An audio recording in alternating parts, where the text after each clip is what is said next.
Bien que les risques de transmission de VIH et d'hépatite soient très faibles avec des seringues à la traîne, la présence de seringues à la traîne dans l'environnement crée un sentiment d'insécurité.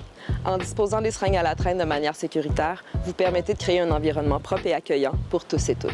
Pour disposer d'une seringue à la traîne, vous allez avoir besoin de gants, des gants de jardinage ou des gants à vaisselle, d'une pince, par exemple une pince de cuisson ou un outil, un contenant aux parois épaisses, un pot de beurre d'arachide ou un contenant en plastique refermable peut être utilisé comme dépannage. Mais l'idéal, c'est d'utiliser un contenant prévu pour les seringues et les déchets biomédicaux. Évitez toutefois de placer la seringue dans un contenant qui pourrait être percé par l'aiguille ou qui ne se referme pas solidement. Commencez par déposer le contenant sur une surface plane et stable. Tenir le contenant dans la main augmente les risques de blessures.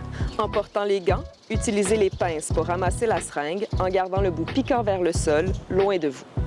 Vérifiez si d'autres éléments du matériel de consommation se trouvent à proximité.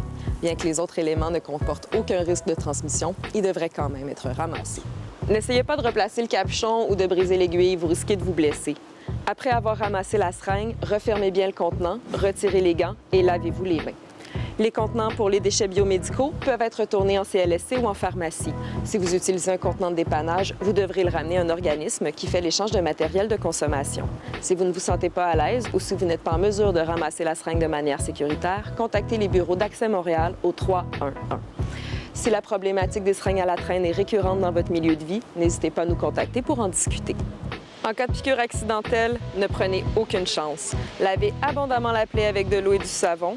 Consultez rapidement un médecin. Au triage, avisez que vous vous êtes piqué avec une seringue à la traîne. Les risques de transmission sont faibles, mais le stress causé par une piqûre accidentelle est considérable.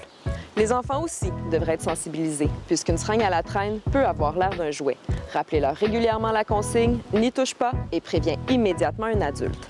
Si l'enfant est curieux, rappelez-lui simplement que la seringue est un outil pour faire des piqûres.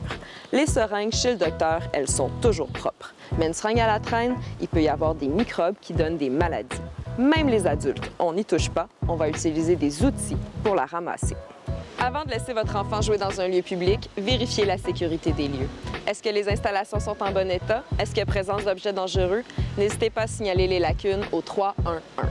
Si vous souhaitez en connaître davantage sur les activités des organismes communautaires locaux, vous procurez un contenant pour les déchets biomédicaux ou une trousse de naloxone, n'hésitez pas à nous contacter.